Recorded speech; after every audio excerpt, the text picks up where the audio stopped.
Hey there, gym maniacs, and welcome back to Stay Hungry Coaching. Today we're talking pyramid training, building muscle and endurance under the bar. Now, pyramid training is typically related to weightlifting and is a collection of sets of the same exercises that start with lighter weight and higher reps, building up to a heavier weight with fewer reps.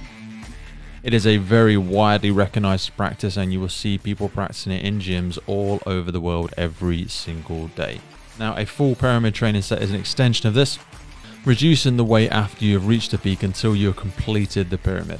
Now, sometimes pyramid training only accounts for upward sets. For the purposes of this audio and this training, we will cover full pyramid sets, building up from a lighter weight, high reps, to a peak weight, low reps, and then reducing the weight and increasing the reps as we go back down.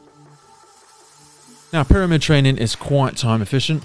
Depending on the number of sets you choose to complete in a workout, the upside of longer sets is that you fatigue the target muscle group through a variety of rep and weight ranges, forcing your muscles to adapt and grow.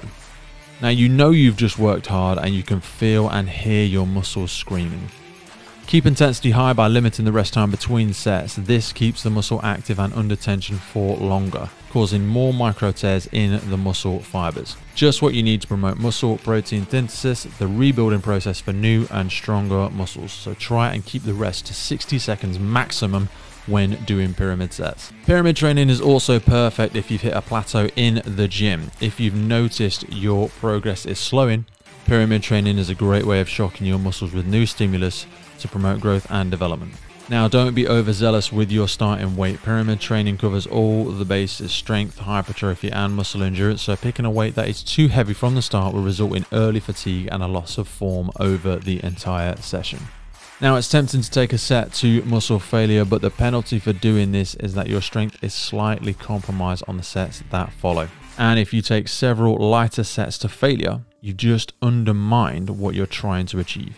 So whether it's building strength or size, you want your muscles to be fresh on your heaviest and last sets. If you've overly fatigued them on the preceding sets, you surely won't be. So those warm-up sets must stop well short of muscle failure. This is about self-awareness when you're getting under the bar. Now, experiment with that starting weight of approximately 60% of your 1 rep max for that exercise and increase the weight for each set by increments that fit your goals. So if you're tackling a tough 7-set pyramid, try smaller increments to begin with and build up on those over time.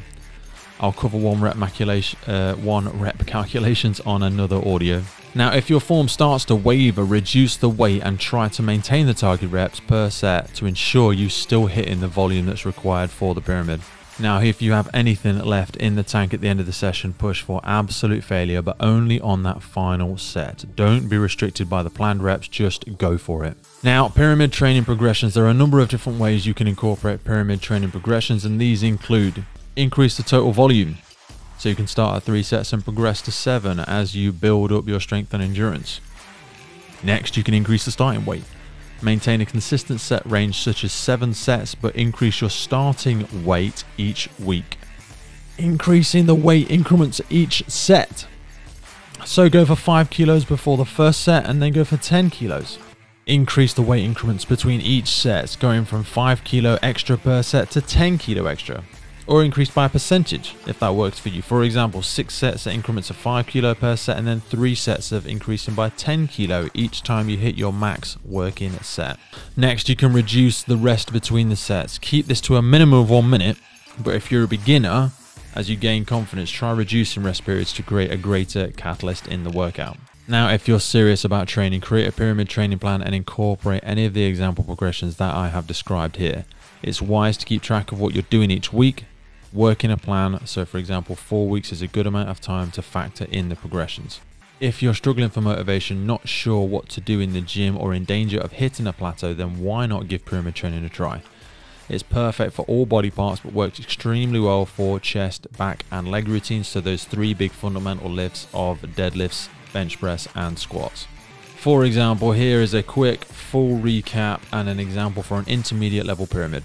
So let's say we're starting at approximately 60% of your 1 rep max. Set 1 would be 12 repetitions at 60%.